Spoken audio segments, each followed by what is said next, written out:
When someone disrespects you, the sting is real. It's like a sharp slap to the soul. Your mind races, your chest tightens, and your whole system screams, say something back. Do something now.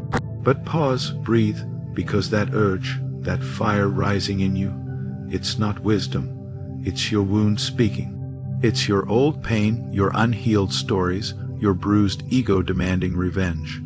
And if you move from that place, if you act from that pain, you don't just lose control. You hand it over to them. When someone disrespects you, they're baiting your shadow. They're hoping you'll flinch, hoping you'll fight. Because the moment you do, you validate them. You meet them at their level. You give them the show they wanted. That's how chaos wins, when it drags you down into its theater, when it gets you to forget who you are and makes you act like who they think you are. But you're not your anger. You're not your pride. You're not some defenseless identity needing to swing back to prove its worth. You are stillness, you are clarity, and that version of you does not react. It watches. You see, reacting from the wound means you're still living inside it. You're still bleeding from places you never healed. And disrespect is like a magnet. It pulls at those unhealed parts. It tempts you to prove your strength by being louder, sharper, colder. But real strength isn't reactive. It's selective. It knows that not every bark deserves a bark back. Not every insult needs an answer. Some things are thrown at you not to destroy you, but to test your depth.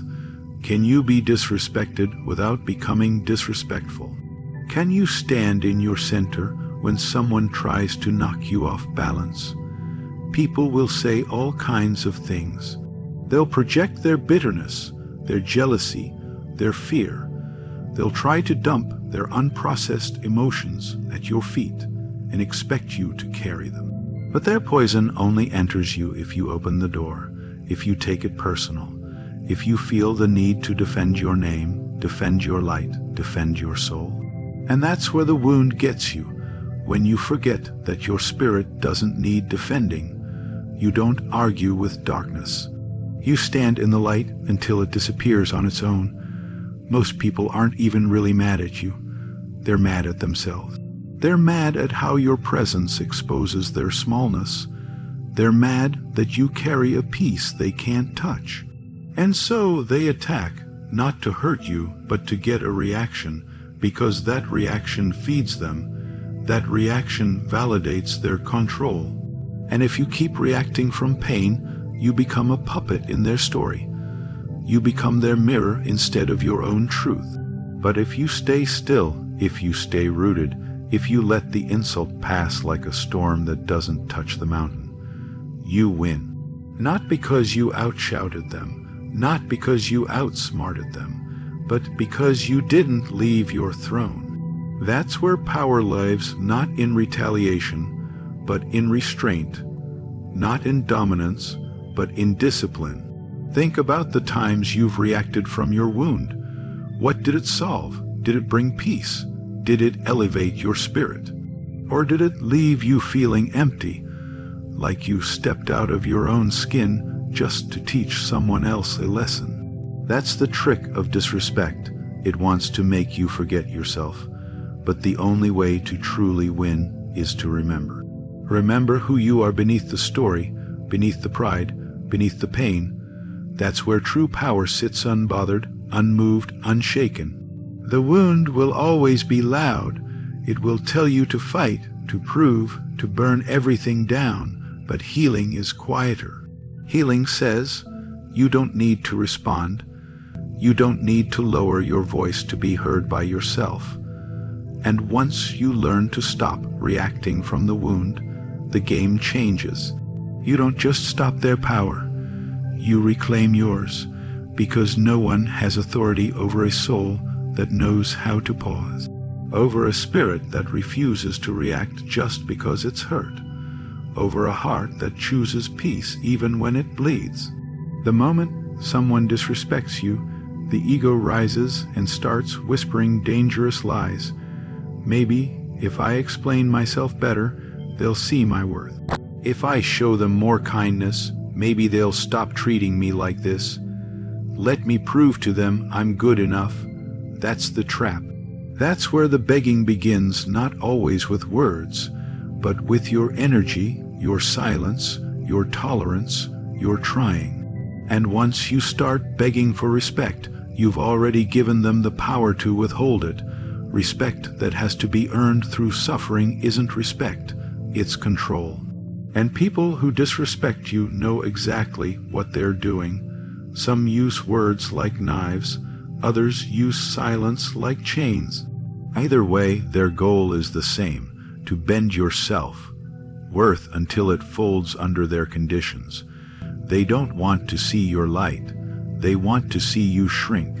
And the more you chase their approval, the smaller you become. You start adjusting your tone, softening your truth, laughing at jokes that cut your soul, staying quiet when you should speak. All in the name of not rocking the boat, all in the name of keeping peace. But here's the truth.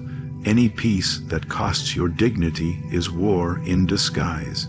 The moment you start tolerating disrespect, thinking it's love in progress, you lose yourself. You teach people how to treat you not by your words, but by what you allow, by how many times you stay, by how many chances you give without change, by how often you choose the illusion of connection over the reality of self-abandonment. You are not here to convince anyone to honor you. You are not a resume, a campaign, a petition. Your soul doesn't need votes to be worthy. And anyone who cannot see your value when you stand in silence, when you speak your truth, when you love yourself without apology, was never meant to sit at your table. You don't ask for a seat where your presence has to be negotiated. You build your own table and eat in peace, even if it means eating alone. People will disrespect you and then watch to see what you'll do. That's the test. Will you fold? Will you dance for their scraps? Will you start explaining your intentions, rewriting your boundaries, hoping they'll finally say, "You're enough"? Don't do it. Don't give them that power, because respect that comes from begging is never real. It's a performance they reward you for temporarily until you stop playing the role. And when you stop, they'll punish you with silence, distance, or even more disrespect. That's not love. That's manipulation dressed as connection. The hardest thing to do when someone you love disrespects you is to stay grounded in your worth, to not chase, to not explain, to not prove, but that is the discipline of a soul that knows who it is. You don't need them to validate your identity. You don't need them to clap for your boundaries. You don't need their agreement to justify your truth. Stand in it, even if your knees shake, even if your voice cracks, because self-respect begins where external validation ends. Begging for respect teaches your nervous system that worth comes from performance. It keeps you addicted to people who see your light but still choose to dim it. And the longer you stay in that cycle, the more you forget your own glow. You start questioning yourself, editing your joy, erasing your power, all to fit into spaces that never honored your soul to begin with. But your worth is not up for discussion. It's not a group decision. It's not something others give you. It's something you remember, something you claim, and once you claim it, the begging stops. The tolerance breaks, the leash falls. Let them think what they want, let them twist the story, let them call you arrogant for walking away. That's their fear talking, that's their control slipping, because the one thing people who disrespect you can't handle is your refusal to need them.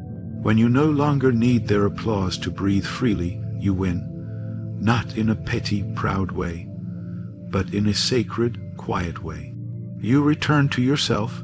You no longer negotiate your value. You no longer beg for the basic human decency that should have been there from the beginning. You don't chase their respect, you embody your own. When someone disrespects you, it's not just their words or actions that hurt. It's the energy behind it. You feel the vibration drop instantly. It's like the air gets heavier. You sense something cold, something bitter, something dark moving toward you, looking for a reaction to feed off of. And if you're not grounded, not centered, you'll do exactly what they want. You'll mirror their behavior. You'll let them pull you into their emotional basement. You'll trade your calm for their chaos, your light for their shadow, your stillness for their storm. But you were not born to live in that frequency. You weren't designed to scream just because someone else raised their voice. You weren't made to fight dirt with dirt or ego with ego. That's not how peace wins. That's how energy gets recycled. Pain transferred, darkness multiplied. You don't fix poison by swallowing more of it. You don't heal fire with gasoline. Every time you respond from that low place, you become part of the cycle they were hoping you'd enter. Because the disrespect was never really about you. It was a doorway, an invitation, an energetic trap disguised as conflict. People operating from low vibration are hungry, not for truth, not for connection, but for control. They don't want clarity, they want power. And the quickest way for them to feel power is to make you lose yours. If they can make you yell, they win. If they can make you cry, beg, or defend your soul, they win. If they can make you doubt yourself, distort your own truth, forget your own peace, they win. Not because they were right, but because they got you to step down from your own throne. They got you to play in the mud, knowing you were never meant to be dirty. Staying in your own vibration doesn't mean you tolerate abuse. It means you protect your atmosphere. It means you stop giving discounts to people who can't afford your energy. It means you watch their storm with calm eyes. You hear their insults with a quiet spirit. You feel their projection, but you don't carry it. You see their chaos, but you don't claim it. Because it's not yours. It's never been yours. You don't need to touch the fire to prove it burns. Low vibration energy is seductive. It wants urgency, it wants impulsiveness, it wants that knee-jerk reaction, but your power lives in the pause, in the stillness, in the sacred space between their action and your response. That's where you decide what kind of person you are. That's where you either drop into their world or stay in yours. That space is your freedom. That breath is your power. That silence is your defense. You don't have to clap back. You don't have to curse, block, expose, or embarrass anyone. Because the moment you do it for revenge, you've already lost your spiritual footing. Your job is to be so anchored in who you are that nothing outside of you can pull you out of alignment. To be so rooted in peace that even their disrespect sounds like background noise. You're not here to teach them a lesson through your rage. You teach through your presence, through your refusal to stoop, through your ability to see the game, but not play it. Let them swing, let them shout, let them twist the truth, but don't let them shrink your frequency. This is the part most people miss. Not every reaction is strength. Sometimes the strongest thing you can do is walk away quietly. Hold your vibration like a flame in a storm and keep moving, because they'll try to poke, push, bait you, but it's not really you they're after. It's the version of you that lives in the past, the one who couldn't control their emotions, the one who needed to be right, the one who always had to clap back. But you're not that anymore. You're elevated, you're tuned in. And you're not letting anyone pull you back into a reality you've already outgrown. Matching their low vibration is easy. Anybody can do that, but rising above it, that's spiritual warfare, that's mastery, that's power, and it doesn't need noise. It doesn't need a scene, just a choice, again and again. Every time they try to drag you down, you choose your altitude. Every time they tempt your reaction, you choose your silence. Every time they throw a stone, you choose not to bleed from it.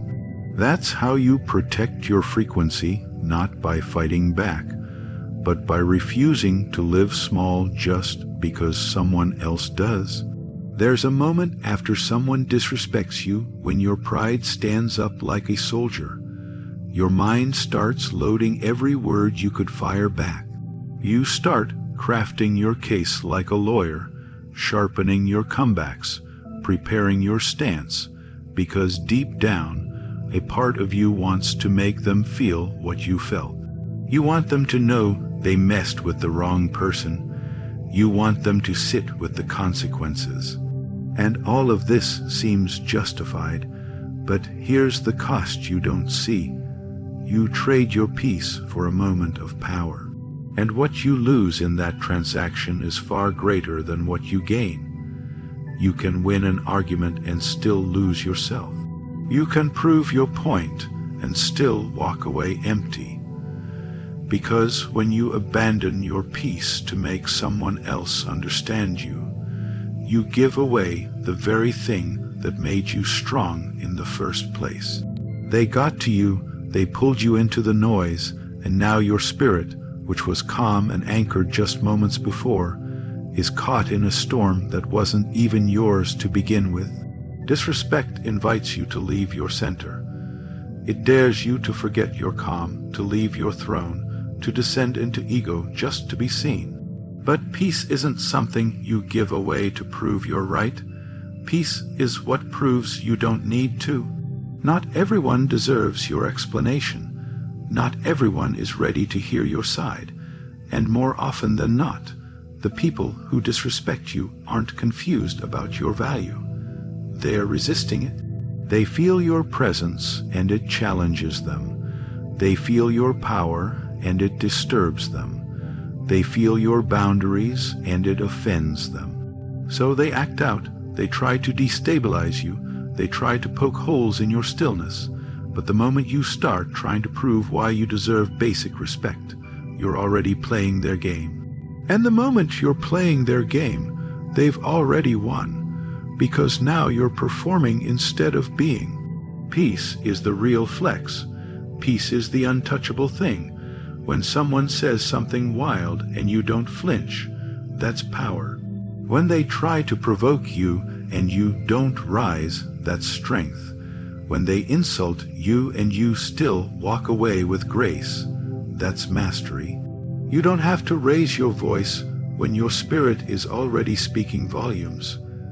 You don't have to defend your name when your character is already louder than any accusation. You don't have to scream truth at someone who's already chosen their version of you. That's not your job. Your job is to remain intact. People will say things just to get a reaction out of you. They'll twist the facts, throw jabs cloaked in jokes, speak to others in ways they don't dare speak to you directly, all because they want to shake something in you. But the real test isn't about what they say. It's about what you're willing to lose just to respond. Will you lose your center? Will you lose your awareness? Will you lose your breath just to be heard by someone who doesn't even know how to listen? The more you grow, the more tempting it becomes to prove you've grown. The more you master your emotions, the more people will test you to see if it's real. But that's when you let peace speak for itself. That's when you let silence echo louder than any shout. That's when you show that being unshaken doesn't mean you're weak. It means you're rooted, grounded, present, because the person who can walk away without the need to correct, confront, or control, that's the one who's truly in control. Some battles look like conversations. Some traps wear the face of clearing the air. But if your peace is the price, it's not worth it. If you have to become less calm just to be more understood, you're stepping backwards. Let people think what they want. Let them believe the version of you that exists only in their mind. You're not here to live in their story. You're here to stay true in your own. And in that story, your peace is not negotiable. Your calm is not for sale. Your truth doesn't need an audience. It just needs you to hold it steady. Because when you refuse to abandon your peace, even when they push every button, even when they raise every voice, even when they test every nerve, you win in a way they'll never understand. When someone disrespects you, something dangerous can happen beneath the surface. It's not just about how you react in the moment. It's about how you start to see yourself afterward. Without even realizing it, you start internalizing their version of you. You start questioning your light because someone else chose to see you in darkness. You start dimming yourself in rooms where you used to shine freely. Their disrespect wasn't just a moment, it became a mirror. But here's the truth. Just because someone throws dirt on your name doesn't mean you were ever dirty to begin with. It's easy to say, I won't let them define me. But the more subtle danger is when we start defining ourselves by what we had to survive. When you're disrespected enough times, you start bracing yourself. You start walking into situations already guarded, already suspicious, already expecting betrayal.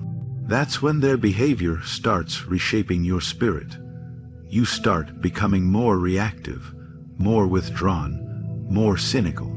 You build walls where you used to build bridges. You close doors that love could have walked through.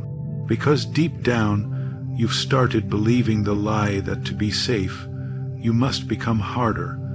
That to be respected, you must now be cold, loud, or dominant. But that's not true protection. That's transformation by pain, not wisdom. You are not who they say you are when they're angry. You are not the names they call you when they're triggered. You are not the version of you they created to justify how they treated you. Their inability to love you with care is not evidence that you're unlovable.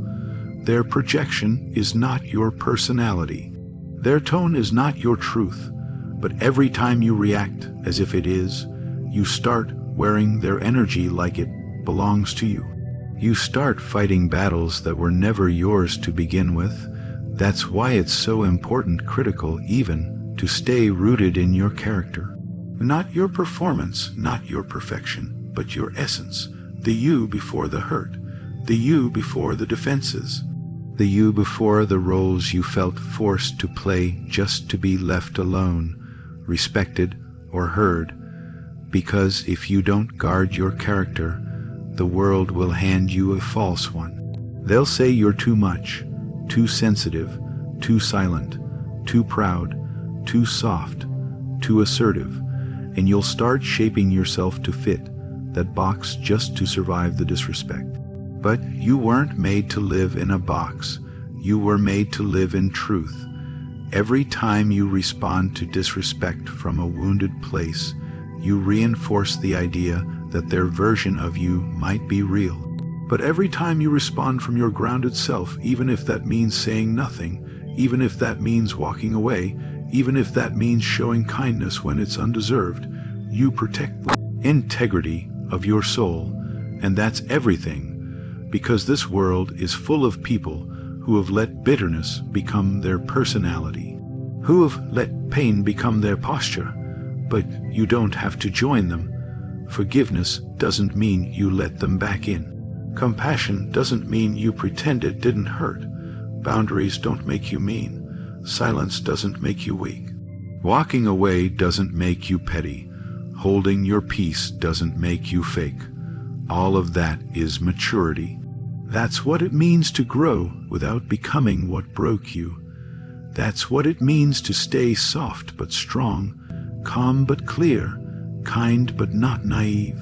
You stop reacting to their lower self and start responding from your higher one, not because they deserve it, but because you do. Your character is your compass. It's the light you follow when the room is dark, when the path is unclear, when the pain feels too loud. And if you let someone else dim that light, you'll find yourself in places you were never meant to be. Places where bitterness feels like wisdom, where silence feels like shame, where toughness becomes armor instead of strength. But your soul knows the difference. Your soul remembers who you are before the world told you who to be. And the real work is to keep returning to that place, to that peace, that integrity, that quiet knowing, even when people around you forget how to treat you. You don't become them just because they couldn't handle you. You don't trade your grace for grit just because they were careless. You don't reshape your identity just to survive an environment that was never meant to hold your truth. You stay rooted, you stay light, you stay whole because your greatest revenge is not destruction, it's preservation. It's staying soft in a world that tried to harden you. It's staying yourself in a world that tried to rewrite you. It's choosing to never let their behavior become the blueprint for your becoming.